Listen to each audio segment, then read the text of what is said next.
Super, super. Okay.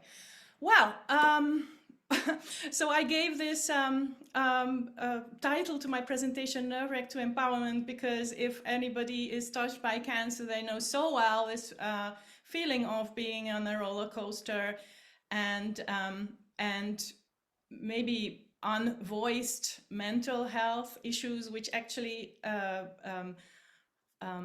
go beside us during the whole treatment and even after. And my objective of this presentation is to show you how being empowered and empowerment affects cancer survival rates, and also how self-empowerment can help master our health. Now I actually love proverbs because they compound hundreds of years of wisdom, besides of course, besides our how much our technology and medical science has developed. And as soon as I search for health-related proverbs, at once what comes out is the proactiveness. So like this Chinese one, cultivate life through minor practices and you will avoid major illnesses. So as if I was reading, the Atomic Habits of James Clear, if you know this book about how to change. And at the same time, when we look at the word patient, and in the healthcare we are patients, then somehow the whole system seems to prefer that we as patients are more passive than proactive. And this is implied in the etymology of the word as well. Now, yeah, I had my treatment and my diagnosis in 17, and one of my key issues from the beginning was this real feeling of helplessness. So I asked my doctors what I could do myself, because I was convinced that I can do something, but then they said I should only follow the protocol and there is nothing I need to do. So honestly, this is not what exactly I was expecting. So I kind of embarked on my own journey to learn the process, the protocol, and many things, and also start with new lifestyle choices. And then a year later, after my treatment, right away with 75, this is the second picture, yeah, because the first picture is when I was during the chemo with my wig on, etc. So in the midst of those issues we are talking about. And the second one is when we climbed the Brighthorn Peak a year later with 75 breast cancer patients and the breast cancer survivors, thrivers. And by then, I seeing it particularly, so especially from the distance now, I really kind of felt that I am on the right track. And then now, this just a month ago, the third picture is me in front of my enemy, those trees, which I had allergy for years, and for 25 years I had allergies, and since 2 years I don't take any medication. And I just a month ago, when this picture was taken, I had absolutely zero symptoms, which is like a kind of it's not a miracle because I was working for this health state of mine, but to feel the spring sense is really an amazing experience for me. So when I was under treatment, I found these, noticed these ambiguities that we automatically are triggered during the treatment to be in the sympathetic nervous system, which is the fight, flight, stress response, instead of the healing state, which is the rest and digest. And really from the beginning, we should be focusing on the rest and digest state, because that is what regenerates our cells. And then another ambiguity is the active-passive topic I mentioned already. So there seems to be a kind of submitting attitude, a passive submitting attitude to the outside in treatment. And then the third, which I noticed, is that after the treatment we are let go and there is no plan, no recovery plan. And I think particularly with mental health, because 60% of patients say they have a mental issue, they have a stress and a mental issue, and I definitely believe in taking care of this, and I think we can be in the driver's seat of changing this process, these emotions inside us. So the challenges we have is then caretakers and lovers also know, loved ones of cancer-touched people also know this, unfortunately, that this sudden influx of information and leads us to increased overwhelm and fear and anxiety, and also the process of disease is 90% stress related in 90%. So in almost all the cases, on which the diagnosis and the whole process adds.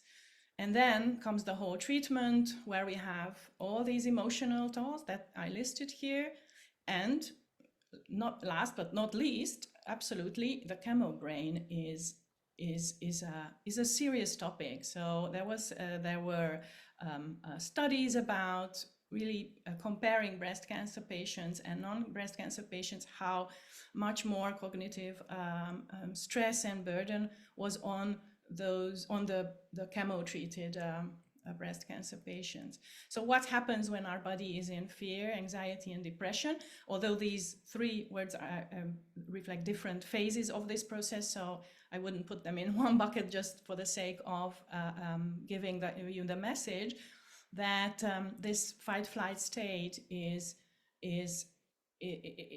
really destructive on our bodies, and there are direct psychosomatic effects on this. On the picture here below is a summary which organs are affected, and it starts from cardiovascular system effect, nervous system, digestive system. I think maybe you know about this.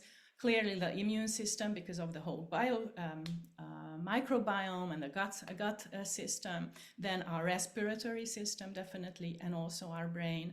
So this other picture quickly is interesting to see a study of 700 people who identified bodily effects of emotional triggers.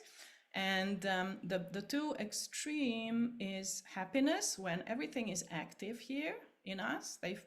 So we feel that the whole body is active, in contrast to the depression, where we are completely numb, which is of course a very end of the process. So I'm definitely not suggesting that we are all in this, clearly not, but it is something that the earlier we consider and take care of, the better for us. So what happens when we are empowered? Well, we are able to become equal partners to the healthcare providers. We are much more cognitively ready to do our research and not fall for all the Dr. Google first listed information on the internet, but search on like PubMed, which is the biggest medical research database ever, so in the whole world. And then we are more able to self-manage our whole navigate our the whole healthcare system, and also put together our social support system that where we can delegate, or where we can which we can use to navigate through our journey. And also then we are more encouraged to look at our root causes. So what could have happened so with us to be in this kind of state? And then I'm clearly confidence, it helps confidence, and to a bit explore our body terrain factors to recover and sustain then later and improve our health span. Now, a little information about the research in PubMed, which I mentioned. There you can search yourself a lot of amazing and great studies partly about how depression actually decreases cancer survival rates. But the good news is, of course, if it is treated and taken care of, then it increases the survival rate. So the contrary, and these on the bottom are these two researches I picked. Then there is an empirical study, the Radical Remission Research Project, which is a researcher interviewed 1,500 cancer survivors who survived against all odds because they had terminal diagnosis or prognosis, and unfortunately there was no scientific or no medical solution anymore, but still they survived, and some of them for 30 years, but all of them way over their prognosis. And the interesting thing of this research is actually how they did this, what they did. And for me, the most interesting part of it actually was to find out that 7 of the 10 healing factors were in fact emotional and mental related. Then also epigenetics and quantum physics gives a lot of research and scientific information about how much lifestyle change and the environment affects our cells. And it is roughly about 10-15% that genetics is a cause. That, of course, there is the mutation, but epigenetics, the science of epigenetics is the evidence that with environmental and with our lifestyle change, with our holistic approach to healing, how much we can affect our mutation. Oops, I will publish about. I cannot. So what can we do? And how can we reframe the mental health cancer challenges? Well, the healing process is definitely a number one factor is that the healing process is an inside-out journey, and it is a creation of our health rather than a fear-driven elimination strategy. So parasympathetic, so rest digest instead of fight flight. And in the 70s, Dr. John Travis has already talked about how and developed his concept about how to shift illness through not having any symptoms to wellness and health and wellness state, which is a growth process and an empowered change process, basically. And a favorite part, part of this is the vocabulary we use. So which means a peace vocabulary instead of a war language. I call it a war language because since the 70s, cancer is somehow, as a disease, is somehow linked to this. I have to fight, I have to survive, then this win-lose, beat it, be strong. And this kind of language is rather more victimizing than creating a victor a mindset. So then other reframing aspects are that cancer is a multifaceted illness, and meaning that it's a 70-80% lifestyle illness. Then it is rather more a holistic and an integrative process to heal than a reductive, which we are actually more used to. And a very important aspect of it is to really believe in our body, believe in the healthy part of our body, and not the cancer cells, of course. So everybody has cancer cells. Me, I have no cancer, but each and every human being actually has cancer cells. The thing is that our immune system in our healthy states take care of this. So believing in our healthy part of our body is a huge mind-body success factor. Now, okay.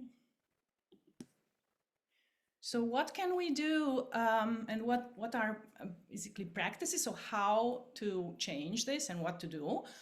And here is a lot of the mind-body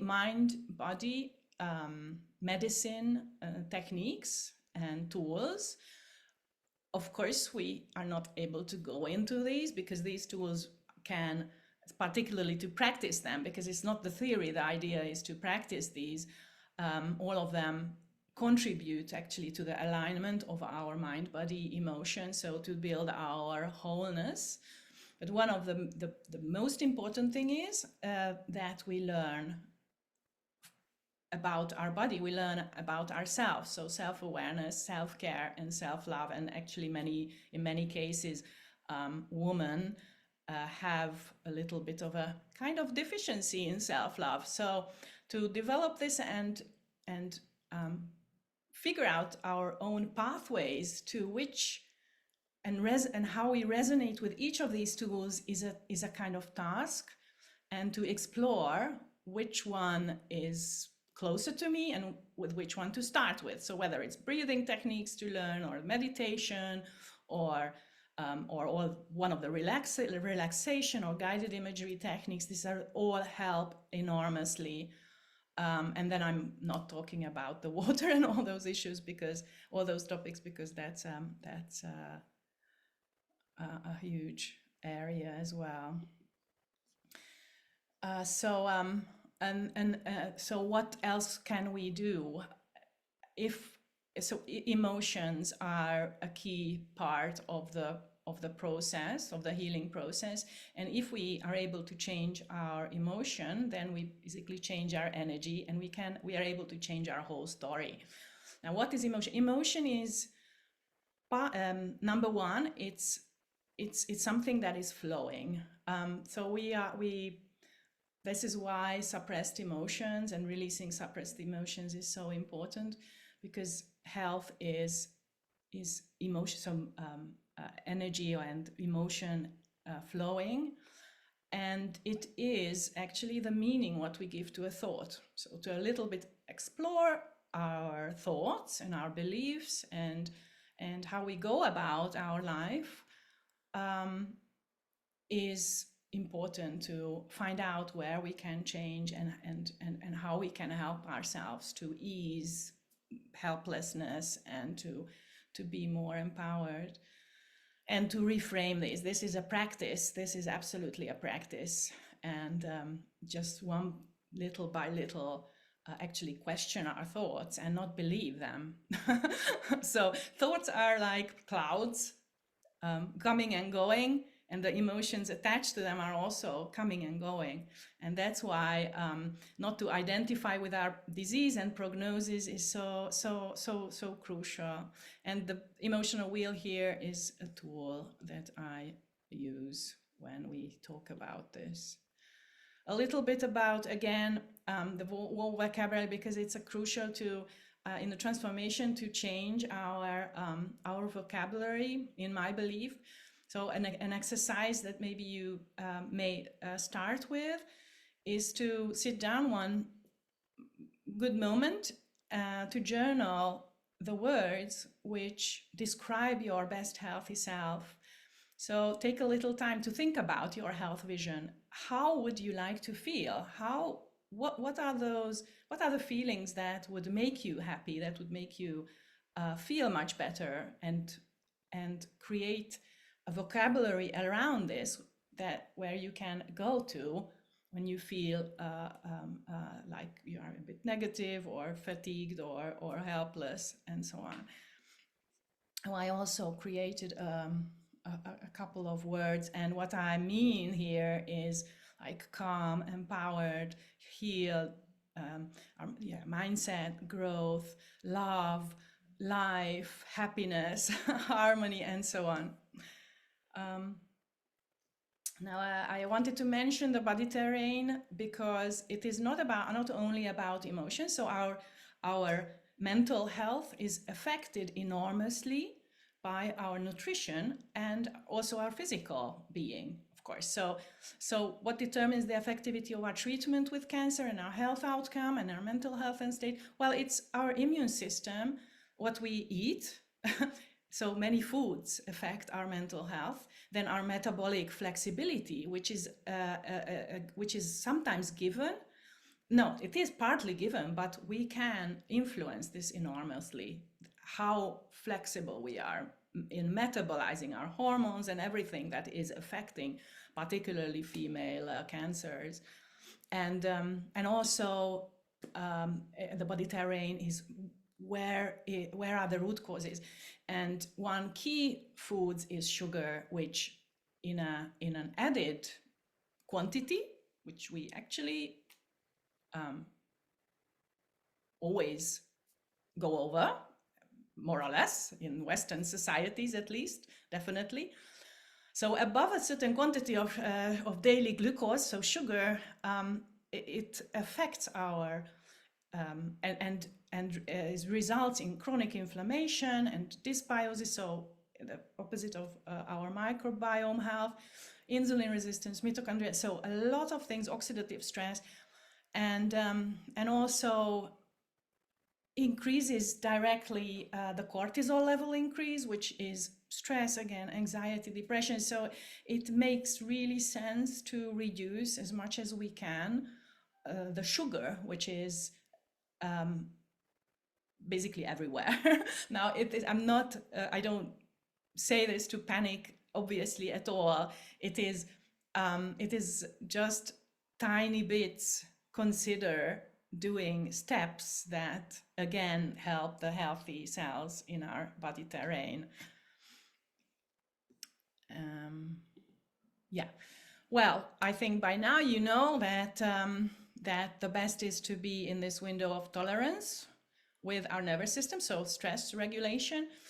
And the worst part is normally, not normally, the worst part is when we are in between the stress response and the relaxation response, which is the chronic stress, when we don't use the function of either the stress response or the relaxation response. And that's the problem in our body, because we can actually then never regenerate ourselves. So the summary is, again, to be in the window of tolerance of our nervous system, which is the rest and digest, relax and repair. Okay, well, Rumi says, do not worry that your life is turning upside down. How do you know the side you are used to is better than the one to come?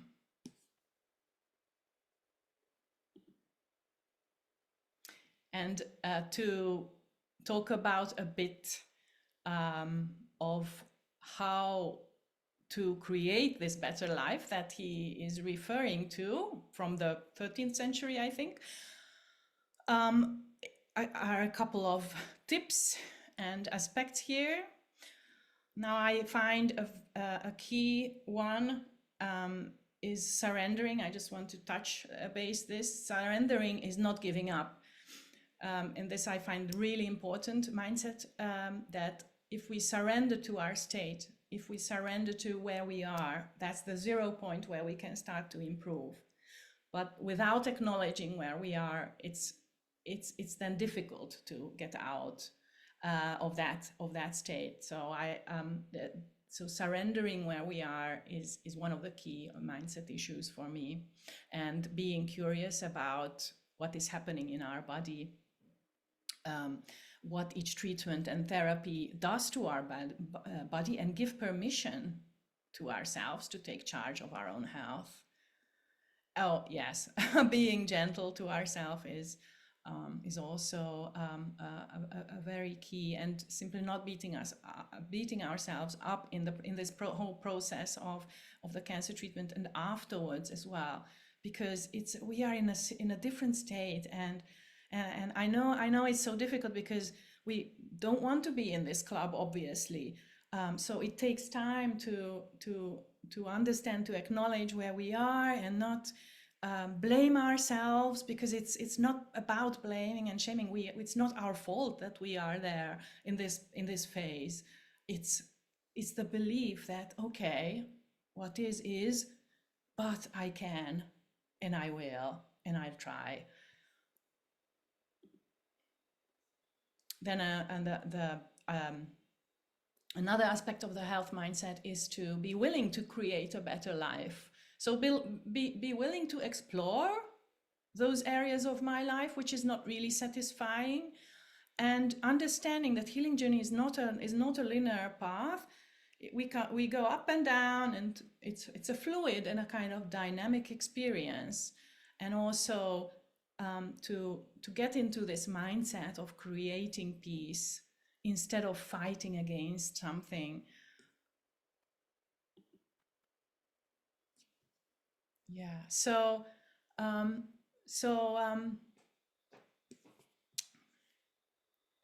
Yeah, oops.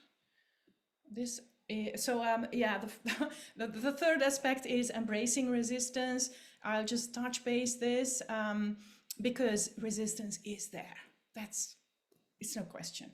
But number one is we can use techniques to overcome resistance, like emotional freedom technique, breathing techniques, befriending somatic resistance exercise. And if we do this, our inner power starts growing, and we will be confident to make our own decisions and be able to decide that we want to make our own decisions about our healing care. And then we will be able to much better be able to set our boundaries to our whole environment, because there are so many people also who want to help us, which is great because we can delegate, and it's our loved ones, and we need to allow, of course, to them to help us, and it's great to tell them how they can help us, how they can exactly help us. But I believe that that it's us the most likely to know the best ourselves, and that's key. Okay. Yeah, well, time is really rushing as usual. This research project that I'm using, the 10 factors of which I talked about, 7 is emotional. I wanted to list it here, and the summary is what I was giving all the messages of to reframe health mindset, sit with your emotions, then create a vision of your new healthy life, how it would look like, definitely take action, create boundaries, and a holistic and an integrative healing approach helps in an expansive way. I basically help to do all this because it's not easy to change ourselves, and I took so much time to learn everything that I did so far. It's just so much easier to get help, and also with behavioral science tools, it's much better and easier. And also, yeah, I put we will start a workshop I wanted to mention about the 10 healing factors, which is open now, and I'm really happy to give information about anything if you are interested about it, of course. And I will close this presentation and stop sharing so we may, in case we have any questions. Or it's 1 minute over. I am here. I'm happy that you spent your lunch. So I just wanted to acknowledge that you spent your lunchtime on this presentation. If you wish to ask anything, maybe you can ask here, or you can ask me directly. I am here for a couple of minutes, but thank you very much for listening. I just check the chat. Thank you, Judit. Maybe